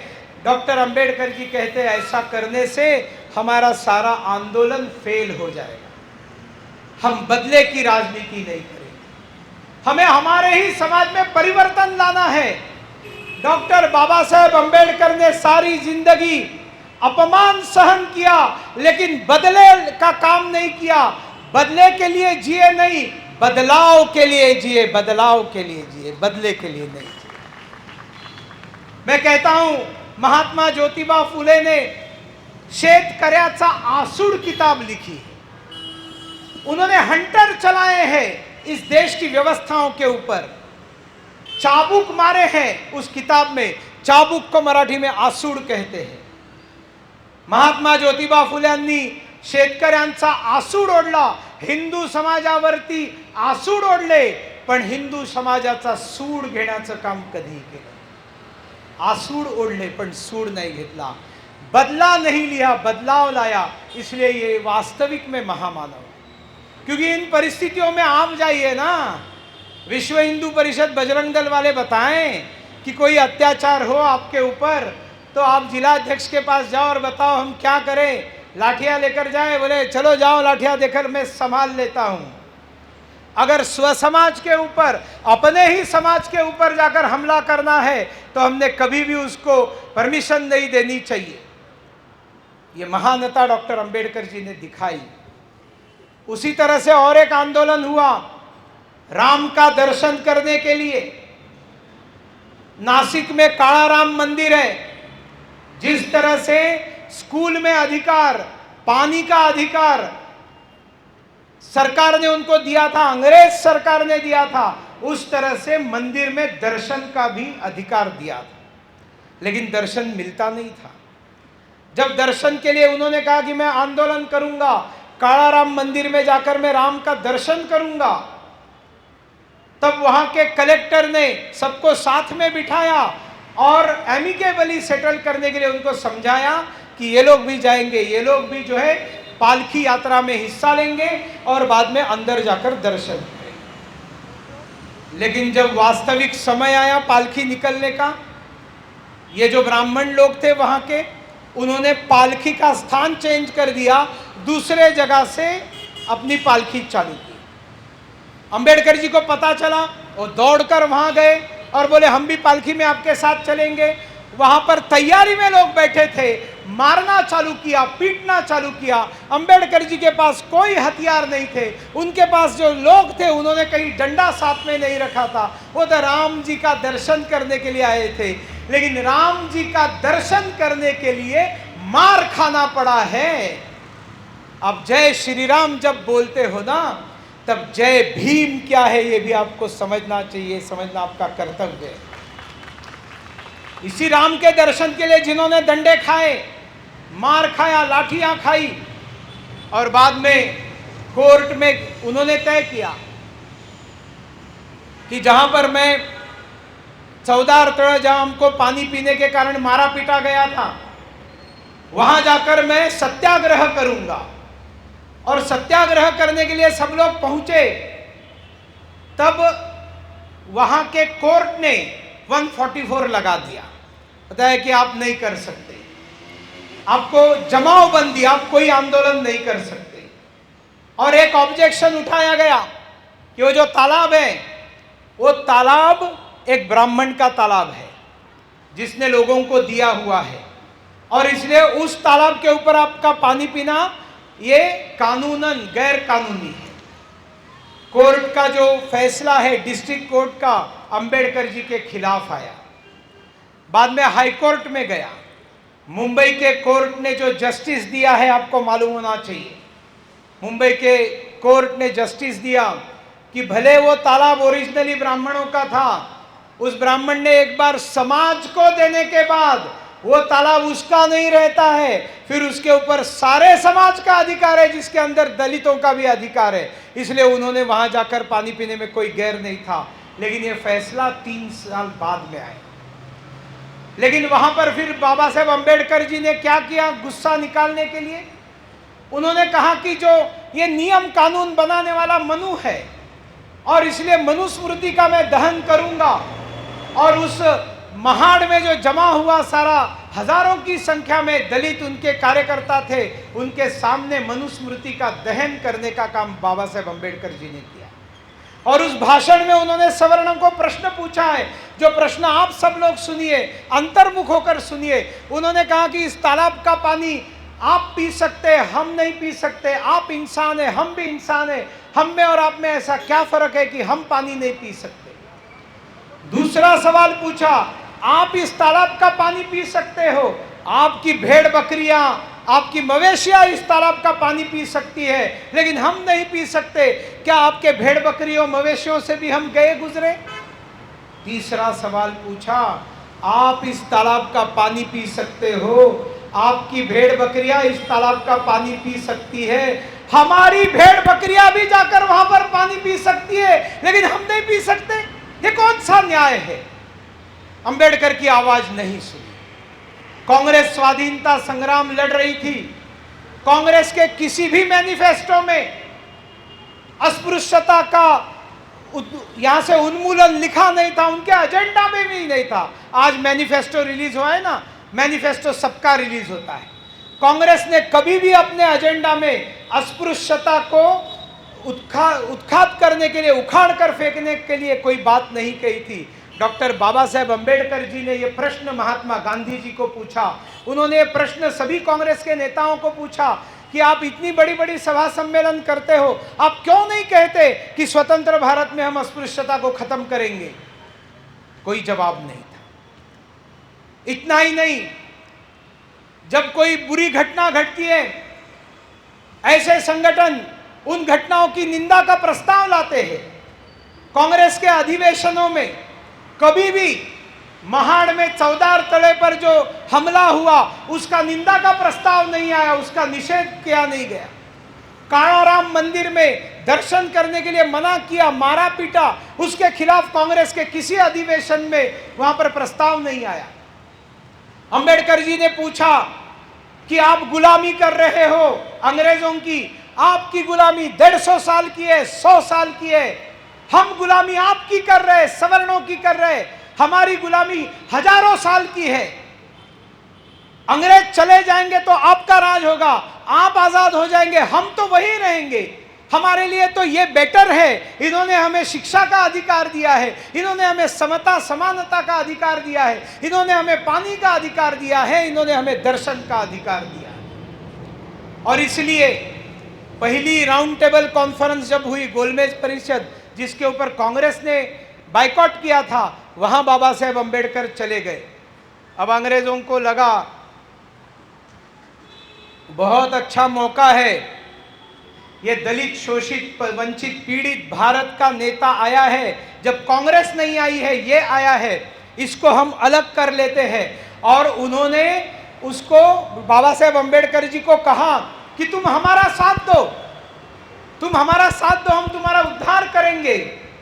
विदेश की धरती पर जाकर डॉक्टर बाबा साहेब अंबेडकर अंग्रेजों को जवाब देते हैं कि ये हमारे घर का मामला है, हमारे घर के मामले में आप दखलंदाजी करने की जरूरत नहीं। नेशनल कैरेक्टर किसको कहते हैं? ये नेशनल कैरेक्टर है। अपनी भड़ास निकालते हैं गांधी जी के सामने, कांग्रेस के सामने, अपना गुस्सा निकालते हैं, लॉजिक देते हैं, बुद्धिमान आदमी है कि अंग्रेज हमको सब देते हैं, आप नहीं देते, और आप तो डिक्लेरेशन भी नहीं करते कि स्वाधीनता मिलने के बाद आपको समानता मिलेगी, इससे अच्छे तो अंग्रेज है। ये उनको बोला है, लेकिन वास्तविक में अंग्रेजों के मीटिंग में जब गए और अंग्रेजों ने इसका लाभ उठाने का प्रयत्न किया, तब नेशनल कैरेक्टर, राष्ट्रीय चरित्र दिखाने वाले अंबेडकर उनको धमका कर आते हैं कि हमारा अंदरूनी मामला है। ये डॉक्टर बाबा साहेब अंबेडकर है। उस समय मुसलमानों ने अपने लिए रिजर्व्ड कॉन्स्टिट्यूएंसी की मांग की। मोरले मिंटो सुधारणा कहते हैं उसमें, लोकमान्य बाल गंगाधर तिलक जी थे और उन्होंने उसको एक्सेप्ट कर लिया। पूरे भारत में 71 constituencies way reserve for Muslims. उसके बाद में मांग सिखों ने की, उसके बाद में मांग अन्य कुछ पूजा पद्धतियों के लोगों ने की कि हमको भी रिजर्व कॉन्स्टिट्यूएंसीज चाहिए। कांग्रेस ने कहीं ऑब्जेक्शन नहीं लिया, दे दी। डॉक्टर बाबा साहेब अंबेडकर जी ने कहा हमें दलितों के लिए सेपरेट कॉन्स्टिट्यूएंसी चाहिए। महात्मा गांधी ने विरोध किया, पुरजोर विरोध किया। उन्होंने कहा बिल्कुल नहीं देने चाहिए। जिन्होंने मुसलमानों को रिजर्वेशन देने के लिए कुछ नहीं कहा, उन्होंने दलितों को रिजर्वेशन देने की बात आई तो साफ मना कर दिया, मैं नहीं करूंगा। लेकिन बाबा साहेब अंबेडकर यशस्वी हुए कन्विंस करने में कि हमें रिजर्वेशंस मिलने चाहिए। उस समय के रिजर्वेशन लोकसभा आज हम कहते हैं, उस समय अलग शब्द थे। उस कॉन्स्टिट्यूएंसी में विभक्त कॉन्स्टिट्यूएंसी हुआ करती थी। विभक्त का मतलब यह होता है, गौर से समझिए, आप समझ जाएंगे। दलित कैंडिडेट होगा और उसको दलित वोट करेंगे, दूसरा कोई वोट नहीं कर सकेगा। मुसलमानों को जो रिजर्वेशन दिया था वो विभक्त कॉन्स्टिट्यूएंसी का दिया था। मतलब कोई भी पार्टी चुनाव लड़े, उसका कैंडिडेट मुस्लिम हो और उसको वोट सिर्फ मुस्लिम करेंगे तो मुस्लिमों का नेतृत्व उसमें से आएगा। और अंग्रेजों ने उसके बदले दे दिया कि नहीं, ऐसा नहीं चलेगा, कैंडिडेट किसी भी पार्टी का हो, कोई भी हो, सारा समाज वोट करेगा। मतलब अभी जैसे चुनाव चलता है वैसे। डॉक्टर बाबा साहेब अंबेडकर जी ने विभक्त कॉन्स्टिट्यूएंसी की मांग की। इसका कारण क्या था? उन्होंने कहा इससे क्या होगा, जो दलित नेतृत्व में जो अच्छा व्यक्ति है वो चुन कर आएगा, क्योंकि उसको सिर्फ दलित वोट करेंगे। लेकिन अगर उसको वोट सब लोग करेंगे तो क्या होगा, उसको सवर्णों के पास जाना पड़ेगा वोट मांगने के लिए, उनके चरण छूने पड़ेंगे, उनके सामने झुकना पड़ेगा वोटों के लिए। वो लोग भी उसको बहुत सारे लालच प्रलोभन देकर उसको अपना बनाने की कोशिश करेंगे, जिससे मेरे सारे आंदोलन का पूरा खेल खत्म हो जाएगा। इसलिए उनका विरोध था। महात्मा गांधी जी तो पूरे खिलाफ थे। महात्मा गांधी जी ने बताया कि इसको पीछे ले लो, ये जो दलितों के लिए रिजर्वेशन रखा है इसको पीछे ले लो। अंग्रेजों ने कहा कि हम पीछे लेने के लिए तैयार हैं, आप लोग आपस में बैठो, फैसला करो, एकमत से आ जाओ, हम करेंगे। अंबेडकर तो मान नहीं रहे। महात्मा गांधी जी अनशन पर बैठ गए, आमरण अनशन पर बैठ गए। अंबेडकर मान जाओ, नहीं तो मैं खाना नहीं खाऊंगा, मैं मर जाऊंगा। अनशन के दिन बढ़ते गए, गांधी जी की तबीयत बहुत डाउन होने लगी। अंबेडकर जी मानने को तैयार नहीं थे, गुस्सा था उनके मन में, मेरे समाज को न्याय दिलाने का मैं काम कर रहा हूं, आप इसके बीच में क्यों आते हैं। लेकिन इतने बड़े महात्मा गांधी उस समय देश के नेता थे, उनके प्रति इतना सम्मान था, दलितों में भी सम्मान था। तो कई दलितों ने अंबेडकर जी को कहा कि जाइए महात्मा गांधी जी की बात मान लीजिए, उनको अनशन खत्म करने के लिए बताइए। लेकिन अंबेडकर मानने के लिए तैयार नहीं थे। उनको किसने मनाया पता है? इनकी पत्नी रमाबाई अंबेडकर ने समझाया। रमाबाई ने उनको कहा अपने पति को, इतने बड़े महात्मा के हत्या का पाप अपने सर पर क्यों लेते हो? जाओ मान लो उनकी बात को। सब जगह से जब इतना विरोध हुआ तब आखिर में बाबा साहेब अम्बेडकर झुक गए और उन्होंने जाकर डॉक्टर महात्मा गांधी जी के साथ येरवड़ा जेल में जाकर करार किया। और वो जो करार है उसके साथ आज भी सारे देश के जो दलित है उसके प्रति बहुत गुस्सा करते हैं। अंबेडकर जी को भी वो नहीं चाहिए था, मजबूरन करना पड़ा महात्मा गांधी जी की जान बचाने के लिए। साथियों, कहानी बहुत लंबी है, लेकिन इस देश के विभाजन का समय आया। जब विभाजन का समय आया तब डॉक्टर बाबा साहेब अम्बेडकर ने बहुत स्पष्ट बताया कि मैं इस विभाजन के साथ नहीं हूं, इस विभाजन के पक्ष में नहीं हूं। ये विभाजन फेल होगा और अगर ये विभाजन आपको यशस्वी करना है तो पॉपुलेशन ट्रांसफर करो। वहां के हर हिंदू, सिख, बुद्धिस्ट, पारसी, जैन को वहां से एक एक व्यक्ति को भारत में लेकर आओ और भारत के अंदर के हर मुसलमान को वहां पर भेज दो। पूरी तरह से पॉपुलेशन ट्रांसफर करो। ऐसा अगर आप करोगे तो थोड़े हद तक ये विभाजन सक्सेसफुल होगा, नहीं तो ये विनाश की तरफ जाएगा। एक परमानेंट दुश्मन सर पर बैठेगा और उसको समर्थन करने वाला समाज आपके पड़ोस में बैठा रहेगा। ये गलती आप मत करो। थॉट्स ऑन पाकिस्तान करके उनकी किताब है, उस किताब में ये सारी बातें लिखी है। और जब उन्होंने विरोध किया लेकिन उनकी बात नहीं मानी, उस समय का जो कांग्रेस का नेतृत्व था बूढ़ा हो गया था, बुजुर्ग हो गया था। अब कितने दिन लड़ाई लड़ेंगे?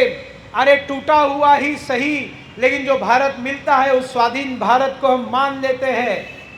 कम से कम ये अभी परिश्रम तो खत्म हो जाएंगे। कितने लड़ेंगे? अब कितने बार जेल में जाएंगे? कोई राष्ट्रपति बनेगा, कोई उपराष्ट्रपति बनेगा, कोई राज्यपाल बनेगा, कोई मंत्री बनेगा, कोई एडमिनिस्ट्रेटर बनेगा। इतने सारे पद, ये स्वाधीनता के लिए लड़ने वालों को पद दिखाई देने लगे। और हिंदुओं के और सिखों और बुद्धिस्टों के साथ विश्वासघात किया कांग्रेस ने और बंटवारा मान लिया। और बेतहाशा अत्याचार जो पाकिस्तान है आज, जो आज बांग्लादेश है, इन दोनों स्थानों पर हुए। उन अत्याचारों की कहानियां मैं नहीं बताऊंगा, लेकिन इतने भयंकर अत्याचार इतिहास में शायद ही कई हुए होंगे। और ऐसे अत्याचारों से लाशों से भर भर के ट्रेन आती थी। मुझे याद सिर्फ एक व्यक्ति को करा देना है, उनका नाम है माधवराव सदाशिवराव गोलवलकर, जो राष्ट्रीय स्वयंसेवक संघ के सरसंघ चालक थे। पूजनीय गुरुजी ने स्वयंसेवकों को निर्देश दिया कि जाइए सीमा पर, हिंदुओं को खत्म करके, उनका खात्मा करके, लाशों से ट्रेन भरकर आ रही है, आप जाइए, हिंदुओं की जान बचाकर उनको सही सलामत लेकर आइए। हजारों स्वयंसेवक गए। रेलवे के स्टेशन पर जाकर ट्रेन के अंदर हिंदू माता बहनें, बूढ़े बुजुर्ग, बच्चे बैठते थे और दरवाजे के ऊपर तलवार लेकर संघ का स्वयंसेवक उनके रक्षा के लिए खड़ा रहता था। और पूरी ट्रेन को पाकिस्तान से सही सलामत भारत लेकर आते थे। अंदर के सभी लोग जीवित रहते थे और बाहर खड़े हुए लहूलुहान स्वयंसेवक दिल्ली आते ही अपने प्राणों को छोड़ देते थे। उस तरह छोड़ देते थे जैसे बाजी प्रभु देशपांडे ने विशालगढ़ से आने के बाद, जब विशालगढ़ में पहुंचने के बाद शिवाजी महाराज ने तोपों की सलामी दी, तब अपने प्राण त्याग दिए। कम से कम 5000 स्वयंसेवकों ने बलिदान दिया है हिंदुओं को जीवित लेकर आने के लिए। संघ के कार्यालय में जाकर किताब पढ़िए, ना ही चिरा ना ही पंक्ति।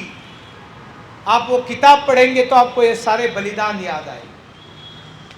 लेकिन उन लोगों को घर छोड़ना पड़ा जिन लोगों ने हंसते हंसते फांसी को चूमा था। जैसे पूरे भारत में लोगों ने फांसी को चूमा था, उन्होंने भी चूमा था। उन्होंने भी अपने घर सारे बर्बाद कर दिए थे आज़ादी के लिए, पाकिस्तान के लिए नहीं, भारत की आज़ादी के लिए समर्पण किया था, त्याग किया था।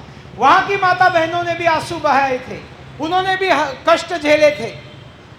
लेकिन उनका क्या कसूर था? रात को सोए तब भारत था, सुबह जागे तब पाकिस्तान बन गया। कल्पना कीजिए, करोड़ों की जायदाद है, आपको छोड़कर जाना पड़ रहा है, बदन पर पहने हुए कपड़ों के साथ एक गठड़ी लेकर आपको जाना पड़ता है, करोड़पति है आप, रोड पर आ जाते हैं और वापस आने के बाद दिल्ली में और पंजाब में सब्जी बेचने का रास्ते के ऊपर ठेला चलाते हैं, जो पाकिस्तान में करोड़पति। इतने अत्याचार हुए। महात्मा गांधी जी ने कहा, डॉक्टर राजेंद्र प्रसाद ने कहा, पंडित जवाहरलाल नेहरू ने कहा, सभी उस समय के नेताओं ने कहा, आह्वान किया पूर्व पाकिस्तान और पश्चिम पाकिस्तान के हिंदू सिखों को कि अभी मत आओ, रुक जाओ, वहां पर थोड़ा समय हो जाने दो, आग ठंडी होने दो, एक एक करके धीरे धीरे आ जाओ, हम आपको नागरिकता देंगे, हम आपको नागरिकता देंगे। ये वादा, ये कांग्रेस का वादा है। डॉक्टर बाबा साहेब अंबेडकर जी ने जिस संविधान को ड्राफ्ट किया है, उसमें उन्होंने लिखा है कि सीएए होना चाहिए, और ये सीएए होना चाहिए, ये कांग्रेस के हर नेता ने कहा है, सबने कहा होना चाहिए, होना चाहिए, किसी ने नहीं किया। 5 साल पहले 19 दिसंबर को लोकसभा में और बाद में राज्यसभा में ये बाहर से आए हुए निर्वासितों को नागरिकता देने का काम हमारे प्रधानमंत्री जी ने किया। और ये नागरिकता मिलने का कारण क्या था? न मिलने से क्या होता था? रहते थे, अपने नाम से जमीन नहीं खरीद सकते थे, 50 साल से भारत में थे, जमीन नहीं खरीद सकते थे, सरकारी किसी हॉस्पिटल में इलाज नहीं कर सकते, बच्चों को सरकारी स्कूल में पढ़ने के लिए नहीं भेज सकते थे, लाइसेंस नहीं मिलता था, घूस खिला खिला कर दुकान चलाना पड़ता था। कितनी यातनाएं हैं। वोटिंग का राइट नहीं था उनको, मतदान का अधिकार नहीं था। जो अंबेडकर जी ने संविधान में उनको बताया कि इनको वोटिंग का राइट मिलना चाहिए, नहीं मिला। डॉक्टर बाबा साहेब अंबेडकर जी ने और एक महान काम किया, लेकिन जो नेहरू को पसंद नहीं आया, उसके कारण अंबेडकर जी ने लॉ मिनिस्टर के नाते रिजाइन कर दिया। ये आपको मालूम होना चाहिए, खास करके जो मेरी माता बहनें हैं, और माता बहनें ही क्यों, ये पुरुष यहाँ पर जो बैठे हैं वो भी किसी महिला के बच्चे हैं, वो भी किसी महिला के भाई है, वो भी किसी महिला के पति है, वो भी किसी महिला के बाप है। हिंदू कोड बिल, बाबा साहेब अंबेडकर जी ने बताया, समान नागरिक संहिता यूसीसी, कॉमन सिविल कोड, संविधान में लिखा है कॉमन सिविल कोड होना चाहिए। इस महामानव ने कॉमन सिविल कोड की बात की है। इस महामानव ने पूरे कॉन्स्टिट्यूशन से अस्पृश्यता को मना करने का, उसको पाप मानने का, उसको क्राइम मानने का कानून बनाने के लिए कहा। उन्होंने सीएए लाने को कहा, उन्होंने आर्टिकल 370 का विरोध किया। ऐसे महामानव को जब ध्यान में आया कि ये अधिकार ये लोग देने वाले नहीं है, तब उन्होंने एक हिंदू कोड बिल बनाया।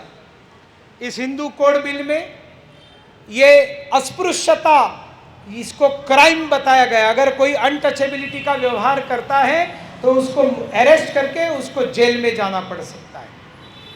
दूसरा काम उन्होंने किया, हमारी माता बहनों को अपने बाप के प्रॉपर्टी का हिस्सा नहीं मिलता था। बाप की प्रॉपर्टी सिर्फ पुरुषों को मिलती थी, बेटियों को नहीं मिलती थी। डॉक्टर बाबा साहेब अंबेडकर ने हिंदू कोड बिल में यह अधिकार दिलवाया कि पिता की प्रॉपर्टी जैसे बेटे को मिलेगी, वैसे बेटी को भी मिलनी चाहिए। पति की प्रॉपर्टी पत्नी को नहीं मिलती थी। पति की प्रॉपर्टी का हिस्सा ये पत्नी को भी मिलना चाहिए, ये हिंदू कोड बिल ने बताया। शादी होने के बाद, विधवा बनने के बाद महिला को दूसरा विवाह करने का अधिकार नहीं था। हिंदू कोड बिल ने डॉक्टर बाबा साहेब अंबेडकर को महिलाओं को पुनर्विवाह करने का अधिकार दिया। अगर पुरुष की पत्नी मर जाती है तो हंसते खेलते दूसरे दिन पत्नी लेकर आ जाता था, लेकिन पति गुजर जाता है तो पत्नी को दूसरी शादी करने का अधिकार नहीं था। वो दिलाने वाला महामानव डॉक्टर बाबा साहेब अंबेडकर है, प्रॉपर्टी की मालकिन बनाने वाला। लेकिन इस हिंदू कोड बिल को पंडित जवाहरलाल नेहरू ने रिजेक्ट कर दिया। बहुत ज़्यादा सेक्युलर थे ना। और उसके बाद में डॉक्टर अंबेडकर ने रिज़ाइन किया और बाहर निकले मंत्रिमंडल से शायद 1953 में। और बाद में लोगों का जो दबाव आया, उस दबाव से उनको हिंदू कोड बिल लाना 1956 में हिंदू कोड बिल इस देश में लागू हो गया। साथियों, डॉक्टर बाबा साहेब अम्बेडकर का जो जीवन है वो सुबह अपमान, शाम को अपमान, दोपहर को अपमान, खाते समय अपमान, सोते समय अपमान, इतनी जिल्लतों से भरा था। और वो हिंदू समाज को चेतावनी देते थे कि आप बदल जाओ, आप सुधर जाओ, सबको समानता का अधिकार दो। हिंदू समाज को बदलने की कोई गुंजाइश जब नहीं दिखाई दी, तब उन्होंने 1931 में डिक्लेयर किया येवला में सम्मेलन में कि मैं हिंदू के नाते जन्म लिया हूं, लेकिन हिंदू के नाते मैं मरूंगा नहीं। और हिंदू समाज को चेतावनी दी कि मैं कन्वर्जन करूंगा। और उन्होंने 20 वर्ष समय दिया, 25 वर्ष समय दिया हिंदू समाज को, सुधर जाओ, यह अस्पृश्यता खत्म करो, यह अलगाव खत्म करो, हमको समान बनाओ, हमारे कंधे से कंधा लगाकर आप हमें समानता का अधिकार दो। लेकिन जब उनको ध्यान में आया ये नहीं मिल रहा है, और उनको ये भी ध्यान में आ गया कि उनका स्वास्थ्य खराब होते जा रहा है, उनको ये समझ में आ गया कि अब मैं ज़्यादा जीने वाला नहीं हूँ। और वो ये भी देख रहे थे कि मेरे बाद में इतना बड़ा जो आंदोलन पूरे देश में मैंने खड़ा किया है, उस आंदोलन को चलाने वाला कोई नहीं है। और इसलिए उन्होंने निर्णय लिया धर्मांतरण करने का। और जब धर्मांतरण करने का निर्णय लिया, सबसे पहली ऑफर हैदराबाद के निजाम की आई। उस जमाने में 1955 में 5 करोड़ रुपया लेकर निजाम, हैदराबाद का निजाम पहुंच गया डॉक्टर बाबा साहेब अम्बेडकर के पास। पैसा ले लो, प्रॉपर्टी ले लो, जायदाद ले लो, स्टेट ले लो, रियासत ले लो, जागीर ले लो, लेकिन सारे दलितों को मुसलमान बनाओ। डॉक्टर बाबा साहेब अम्बेडकर ने ठुकरा दी उस ऑफर। चर्च के बड़े बड़े मिशनरी आने लगे उनके पास, सबको ईसाई बनाओ। बाबा साहेब अम्बेडकर ने उनकी ऑफर ठुकरा दी और इन दोनों के साथ तर्क किया। उन्होंने कहा कि आपका कुरान पढ़ा है, मैंने आपका बाइबल पढ़ा है, मैंने हमारे देश के सारे धर्म ग्रंथ पढ़े हुए हैं। आपके धर्म ग्रंथों में एक भी ऐसी बात नहीं है जो हमारे धर्म ग्रंथ में बताई नहीं है, तो आपके पास जाने से हमको क्या लाभ है? और आपके अंदर भी तो बहुत सारे भेदभाव हैं, आपके अंदर भी शेख है, आपके अंदर भी सैयद है, आपके अंदर भी पसमंदा है, आपके अंदर भी इतने सारे शिया सुन्नी सेक्ट हैं। तो आप ये कहाँ बता सकते हैं कि हम आपके यहाँ आ जाएंगे तो हमें न्याय मिलेगा और एक सेक्शन बन जाएगा, हम दलित मुस्लिम बन जाएंगे और वही अत्याचार होते रहेंगे? इसकी क्या गारंटी? ईसाइयों को बताया कि आप बता रहे हो कि आप क्रिश्चियन बन जाओ तो फिर समानता आएगी। आपके यूरोप में जाकर देखिए, अफ्रीका में जाकर देखिए, गोरों के चर्च अलग है, कालों के चर्च अलग है। गोरों के चर्च में कालों को प्रवेश नहीं है और आप हमको बताते हो कि समानता है आपके पास। मसूरकर आश्रम है गोरेगांव में, मसूरकर गुरुजी थे, वो गोवा में उन्होंने शुद्धिकरण का काम चालू किया था। उन्होंने बाबा साहेब अम्बेडकर जी को कहा, बाबा साहेब आप कुछ भी कीजिए, लेकिन ऐसे उपासना पद्धति में जाइए, ऐसी पूजा पद्धति में जाइए जिसका जन्म भारतवर्ष में हुआ, इस देश की मिट्टी में जन्मा हुआ कोई भी पूजा पंथ आप ले लीजिए। अम्बेडकर जी ने कहा कि आप सही बता रहे हैं। हमारे सामने राजदत्त जी बैठे। आपने अगर एक मराठी मूवी नहीं देखी होगी तो आपने जरूर देखनी चाहिए। ऐसी मूवीज अगर आप नहीं देखते हैं तो हमारे जैसे कृतज्ञ अनग्रेटफुल दुनिया में कोई नहीं होगा। अगर आप सावरकर नहीं देखते हैं तो आप कृतज्ञ हैं, you are ungrateful to your country. और अगर आप देवकी नंदन गोपाला, संत गाडगे बाबा की फिल्म नहीं देखते हैं तो भी आप कृतज्ञ हैं। वो कितने महान थे वो तो पिक्चर देखकर आपको पता चलेगा। यूट्यूब पर आपको अच्छी कॉपी अवेलेबल है। और मुंबई में रहने वाले लोग हैं, आपको मराठी से परहेज नहीं होना चाहिए। यस्मिन देशे यदाचारः, जहाँ जाते हैं वहाँ की भाषा सीखना ये आपका कर्तव्य है। मैं मुंबई का हूँ, मराठी हूँ। मेघालय में प्रचारक गया, मैंने खासी जयंतिया भाषा सीखी। असम में प्रचारक रहा, मैंने असमिया सीखी। त्रिपुरा में रहा, मैंने बंगाली कॉकबोरोक सीखी। मैं जब आंध्र में गया तब मैंने तेलुगु भाषा सीखी। जितनी ज़्यादा भाषाएं सीखेंगे उतना आपके लिए लाभ है, आपके हानि नहीं। और मुंबई में रहकर, महाराष्ट्र में रहकर मराठी सीखना ये आपका कर्तव्य है। और मराठी महापुरुष जो होकर गए उनकी जीवनियाँ समझना आपका पहला कर्तव्य। और इसलिए देवकी नंदन गोपाला देखिए, संत गाडगे बाबा, संत गाडगे बाबा बाबा साहेब अम्बेडकर के बहुत अच्छे मित्र थे, बहुत अच्छे मित्र। और संत गाडगे बाबा को जब मिलने के लिए गए धर्मांतरण से पहले, तब गाडगे बाबा अम्बेडकर जी को बताते हैं, कुठल्याही धर्मात घेऊन जा दलितांना, मुसलमान आणि ख्रिश्चन नको बनवूस रे, मुसलमान आणि ख्रिश्चन नको बनवूस। संत गाडगे बाबा। स्वातंत्र्यवीर सावरकर जी ने, एकमात्र व्यक्ति ऐसा है नेता देश का जिन्होंने 14 तड़ की जब घटना घटी तुरंत पत्र भेजा अंबेडकर जी को और उस सवर्ण समाज की निंदा की और सॉलिडेरिटी व्यक्त की। कालाराम मंदिर के ऊपर जब उनके ऊपर हमला हुआ, राम का दर्शन करने नहीं दिया, सावरकर ने पत्र लिखा, अभिनंदन किया उन्होंने कहा कि आप आंदोलन करते रहिए, मेरा पूरा समर्थन है। और अंबेडकर जी के पत्र सावरकर जी को उल्टे आए हैं जिसमें उन्होंने समर्थन देने के लिए धन्यवाद कहा है। संविधान की छोटी छोटी चीजों के लिए सावरकर जी ने पत्र लिखकर उनको आगाह किया है। धर्मांतरण का जब फैसला लिया तब सावरकर जी ने उनको यही बात कही कि किसी भी प्रकार से इस देश में जो जन्मा नहीं है ऐसे किसी भी धर्म में उनको लेकर मत जाना। मैंने आपको पहले ही बताया था कि 10वीं में जब पढ़ते थे तब डॉक्टर बाबा साहेब अम्बेडकर भगवान गौतम बुद्ध से प्रभावित हो गए। हमारे देश में जितनी कुरीतियां थी और उन कुरीतियों के खिलाफ विद्रोह करने वाला महात्मा गौतम बुद्ध था। उन्होंने जब प्रज्ञा का विषय निकाला, उन्होंने जो प्रेरणा का विषय निकाला, उन्होंने जब सेवा का विषय निकाला, ये 3 मूलभूत आधार पर बुद्धिज्म खड़ा है, उससे प्रभावित होकर डॉक्टर बाबा साहेब अम्बेडकर जी ने सारे जो दलित बंधु उनके साथ थे, 6 लाख की संख्या थी, 6 लाख की संख्या, उनको भगवान गौतम बुद्ध के, महात्मा गौतम बुद्ध के धर्म में लेकर गए। और आज आप कल्पना कीजिए मेरे साथियों, अगर बाबा साहेब अम्बेडकर ये नहीं करते, अगर वो मुसलमान बन जाते, 5 करोड़ रुपया और बहुत सारी चीजें, उस समय के 5 करोड़ आज के 100 करोड़ है। तो आज इस देश में ऐसी जगह है, मुंबई में भी है, कि जिनको आप ही लोग सब लोग मिनी पाकिस्तान के, आज उनको संभालना आपके बस की बात नहीं है।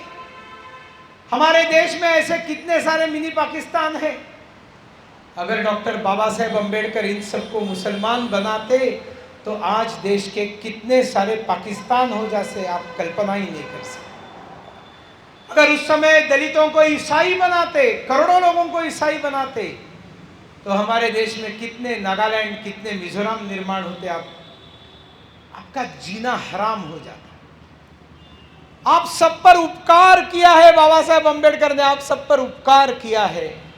अम्बेडकर ने इस देश को बचाने का काम किया है, ऐसा उपकार किया है कि जिस उपकार का कोई ऋण आप चुकता नहीं कर सकते। ऋण चुकता करने का एक ही मार्ग है, मन के अंदर की जाति की, कास्ट की कोई भी भावना है उसको मिटाकर खत्म कर दीजिए। अनावश्यक अभिमान मत रखिए अपने जात का, अपने कास्ट का, अपने व्यवहार में मत लाइए, अपने बातों में मत लाइए। राष्ट्रीय स्वयंसेवक संघ का गीत कहता है, भूल कर भी मुख में जाति पंथ की न बात हो, भाषा प्रांत के लिए कभी न रक्तपात हो, फूट का भरा घड़ा है फोड़ कर बढ़े चलो, भला हो जिसमें देश का वो काम सब किए चलो। साथियों, चाहे डॉक्टर बाबा साहेब अम्बेडकर हो, चाहे राजर्षि शाहू महाराज हो, चाहे स्वातंत्र वीर सावरकर हो। वीर सावरकर रत्नागिरी में जब बंद थे तब उन्होंने भी ये अस्पृश्यता निवारण का काम चालू किया। उन्होंने वहाँ का मंदिर वहाँ के लोगों को तर्क देकर, वहाँ के लोगों को समझाकर सभी के लिए दर्शन के लिए खुला किया। और उसके बाद में उन्होंने पतित पावन मंदिर बनाया, अलग से मंदिर बनाया, सभी जाकर आप चरण भी छू सकते भगवान के। सावरकर जी लोगों को बताते थे कि आप ये सिस्टम छोड़ दो। लोग बुलाते थे, सावरकर जी आइए ना घर में चाय पीने के लिए, तो बताते थे कि हाँ मैं आऊँगा, मेरे साथ एक कांबड़े भी आ रहा है। तो वो व्यक्ति समझ जाता था कि किसी दलित को लेकर आने वाले। अब सावरकर को ना कैसे बताएं, नहीं नहीं चालेल ना या ना त्यालाही घेऊन या। और वो लेकर आने के बाद वो दरवाजे पर बैठते थे, पुकारते थे, ओ आगाशे, ओ जोशी, आलोय मी, या। तो बाहर ही कुर्सी पर बैठ जाते थे, क्योंकि साथ में दलित है, सो कॉल्ड अछूत है। बोलते नहीं नहीं सावरकर या ना घरामध्ये बसा, आइए ना अंदर आकर बैठिए। कांबड़े पण है, हाँ आनंद आनंद था ना मना, लेकर बैठ जाते थे। और उसके बाद में बोलते थे थोड़ा पीने के लिए पानी लाइए, हम दोनों को प्यास लगी है। वो यजमान समझ जाता था कि ये जानबूझकर दलित को मुझे पानी पिलाने के लिए बता रहा है। वो यजमान जाता था, सम्मान के साथ 2 गिलास पानी लेकर आता था, सावरकर जी को देता था और उस दलित को भी देता था। अपने कृति से अपना प्रभाव डालकर लोगों के अंदर की ये गलतियों को दूर करने का काम सावरकर जी ने किया। लता मंगेशकर, भारत रत्न लता मंगेशकर आप सभी जानते हैं। उनका एक इंटरव्यू देखिए टीवी पर। उनके घर में उनके पिताजी मास्टर दीनानाथ उनको कहा, लता चल एका दलित वस्तीत जेवायला जायचं, एक दलित बस्ती में भोजन के लिए चलना है। क्यों चलना है? वहाँ तात्या आने वाले हैं, वहाँ सावरकर आने वाले हैं, उन्होंने कहा है सबने जाना चाहिए। तो लता जी बोली मैं चलती हूँ। तो उनकी माँ माई मंगेशकर अपनी बेटी को कहती है, बेटी तू मत जा इस सब झमेले में, पिताजी को जाने दे। पिताजी कहते हैं नहीं, लता जी भी चलेगी, लता भी चलेगी, उसको भी समझ में आना चाहिए ये देश क्या है, इस देश में गलतियां कौन सी हुई है। और लता जी अपने पिता के साथ दलित बस्ती में भोजन करने के लिए सहभोज का कार्यक्रम जो स्वतंत्र वीर सावरकर जी ने रखा था वो चली गई, भोजन करके आई। ऐसे ऐसे महापुरुष इस देश के अंदर होकर आज भी समस्या खत्म नहीं हुई है। आज भी देश में ऐसे हजारों गांव हैं जहां पर दलितों को प्रवेश नहीं है, इसलिए दलितों की बस्तियों में अलग से मंदिर बने हैं। क्यों अलग से मंदिर? आज भी जब कोई लड़का शादी करते समय बताता है कि मैं किसी दलित की बेटी से शादी कर रहा हूं, उसको एक्सेप्टेंस नहीं है परिवार के अंदर। कब तक चलेगा ये सब? और इतना ही नहीं तो देहातों में राजस्थान से, उत्तर प्रदेश से, मध्य प्रदेश से खबरें आती है कि दलित की शादी की बारात निकल रही है और दूल्हा घोड़ी पर बैठा है और सवर्ण जाकर हमला करते हैं, मारपीट करके घोड़ी से उतारते हैं। अरे तू दलित है, तुमको घोड़ी पर बैठने का अधिकार किसने दिया? घोड़ी पर तो हम बैठेंगे, गधे पर बैठो मूर्खों, गधे पर बैठो। अब तो सुधर जाओ। इस भारत को विकसित भारत बनाना है, इस भारत को विश्वगुरु बनाना है, तो जब तक हमारे मन में इस प्रकार का भाव भी रहेगा, उसके अनुसार व्यवहार होगा। महिलाओं के बारे में अगर ये व्यवहार रहा कि आज भी शादी होने के बाद जब लड़की कहती है मैं बीकॉम हूं, एमए करना चाहती हूं, कितने पति बोलते हैं ठीक है पढ़ ले, अधिकतर पति बोलते हैं बहुत हो गया जितना पढ़ लिया। कब तक चलेगा ये? आज भी घर में बच्चियों को, बेटों को अखरोट बादाम खिलाएंगे, बेटी को नहीं खिलाएंगे। बेटी क्या है? बेटी खाकर ये सब क्या करेगी? आज भी खत्म नहीं हुआ है। ये तो धन्यवाद दीजिए प्रधानमंत्री नरेंद्र मोदी जी को कि उन्होंने जब आने के बाद लड़कियों के लिए जन्म देने से लेकर शादी तक इतनी सारी योजनाएं लाई। इस देश में 2014 से पहले जहां 1000 लड़कों का 1000 लोगों का जन्म होता था, उसमें लड़कियों का प्रमाण ये लड़कों से बहुत कम हुआ करता। अभी वो कम हो गया है। आज 2024 में हमने बच्चियों को जन्म देना शुरू किया और अभी ये प्रमाण समान हो गया। कहा जाता है और 10 साल बाद लड़कियों की संख्या ज़्यादा हो जाएगी जन्म लेने वाली। और वो देश अंबेडकर जी कहते हैं कभी भी डेवलप नहीं हो सकता जिस देश में लड़कियों को अधिकार नहीं मिले, जिस देश में लड़कियों को एजुकेशन नहीं मिले। भारत में ये मिलना शुरू हुआ है। अकेले प्रधानमंत्री का काम नहीं है।